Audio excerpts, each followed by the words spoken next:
Santa Catarina de Monte Sinai was a higher-castled Portuguese carrack with 140 cannons. Launched down in 1520. 800 t. Length 38 meters. Width 13 meters. Draft 4 to 45.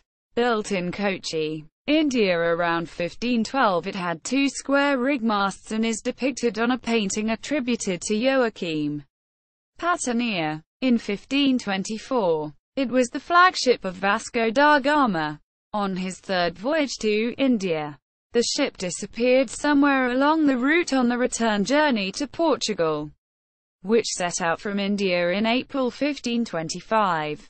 Its exact fate is uncertain. According to one rumor, Luis de Menezes, the dismissed captain of the Indian Naval Patrol and brother of the disgraced Governor Duarte de Menezes, who was returning on another ship on that same fleet, engineered a mutiny and seized control of the ship, setting off with it for a career of piracy in the Indian Ocean. Another rumor relates that it was seized by French corsairs somewhere on the final Atlantic stretch between the Cape of Good Hope and continental Portugal. This is one version of its fate. Another report of the disappearing of this great ship is that 3 ships of the Dutch Indian Company saw this carrack laying on the harbour of Singapore 1603. After getting involved in a ferocious battle, the Dutch captured the Santa Catarina, the assault from the Dutch ending up with the robbery of such great treasure that the value was more than the double of the share capital of the Dutch Indian Company. The ship Santa Catarina de Monte Sinai was officially confiscated 1604 in Amsterdam. Reports of the loss. The report of French seizure, which, if true, would be only the second time a Portuguese India ship was captured by enemy action. The first was in 1509, was given by the 16th-century chronicler Gaspar Correa, who is not always reliable, and acknowledges this is hearsay, and also the 16th-century chronicler Francisco de Andrada.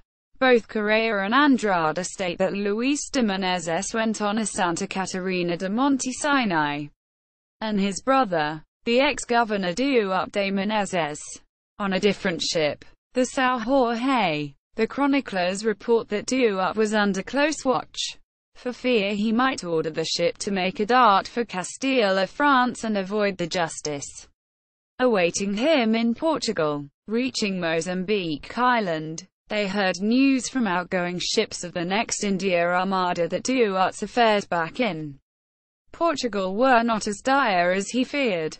After rounding the Cape of Good Hope, Duarte ordered his ship to stop and replenish water stores at Table Bay, Aguada de Saldanha, instructing his brother Luis to go on ahead, that he would catch up with him at St. Helena.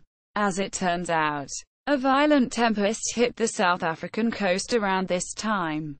When Duarte reached St. Helena, there was no sign of his brother, and he assumed that Luis de Menezes' ship had perished in the tempest. In 1527, John III dispatched a Portuguese ship under Diogo Botelho Pereira to scour the South African coast, from the Cape of Good Hope to Cape Corinth, in search for the remains of the ship of Luis de Menezes. Returning Portuguese ships had reported that they had seen from the distance cross-shaped fires along that stretch of coast, which they presumed were erected by shipwrecked Portuguese sailors. It was immediately assumed they were the remnant of Luis de Menezes' crew. However, after months of searching, Diogo Botelho found no trace of them. The chroniclers Correa and Andrade report that in 1536, the Portuguese patrol captain Diogo de Silveira captured a French corsair off Portugal, who confessed that his brother, also a pirate, had seized Luis de Menezes' ship in the Atlantic a decade earlier. He reported that as the ship was struggling with leaks, Luis surrendered promptly to the French pirate, who after transferring its cargo, ordered the Portuguese ship burned at sea, with its crew, including Luis, still on board, going down to their deaths. This, according to Correa and Andrade, was the fate of the Santa Catarina de Monte Sinai. Although it seems unlikely such a well-armed ship would fall so easily, it is worthwhile remembering she was also heavily laden with India goods and battered by the tempest and reportedly springing leaks, making her dangerously unseaworthy and vulnerable at the moment of the French attack. This may explain why Luis surrendered her without a fight. Cf. the capture of other large Portuguese India ships, like the São Felipe by Sir Francis Drake in 1587, and the gigantic Madre de Deus by Sir John Burroughs in 1592. However, it is also possible that an error was made in the chronicles and the positions were reversed, that the outgoing governor Duarte went on the larger Santa Catarina, his brother Luis on the S.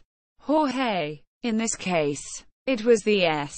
Jorge that was captured by the French, and the Santa Catarina sailed on. Correa reports that the first port of call of Duarte's ship was at Faro, in the Algarve. While docked there, Duarte got wind of the king's sour mood and the fate that awaited him in Lisbon.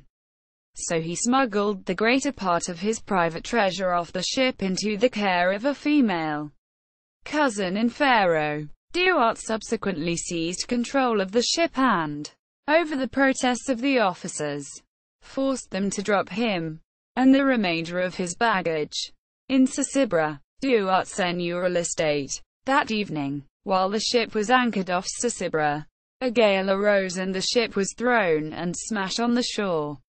Correa says that as the gale was brewing, someone, on Duarte's orders, surreptitiously cut the anchor cables to deliberately set it adrift. All the treasure it was carrying was lost. Correa says Duarte's intention was so that people would think all his wealth was lost, and he could show equal loss before the king and all mankind. With the loss of his brother and of so many of his people, with the king's loss, this could be another possible fate of the Santa Catarina. In the aftermath, Duarte de Menezes was called before the royal court at Almerim, and after a brief interview with the King John III of Portugal, was promptly placed under arrest. He was imprisoned in Torres Vedras, saved from execution by John III in the hope that Duarte could yet be made to confess where he had hidden his private treasure. Reportedly, teams of treasure hunters, official and unofficial, scoured the beaches around Faro in the hope of finding where he had buried it. Notes: Quintela, Ignacio da Costa, 1839. Anéis da Marinha Portuguesa. 2 vols. Lisbon. Academia Real das Ciências. V. 1. Subramaniam. S. 1997. The Career and Legend of Vasco da Gama. Cambridge, UK. Cambridge University Press.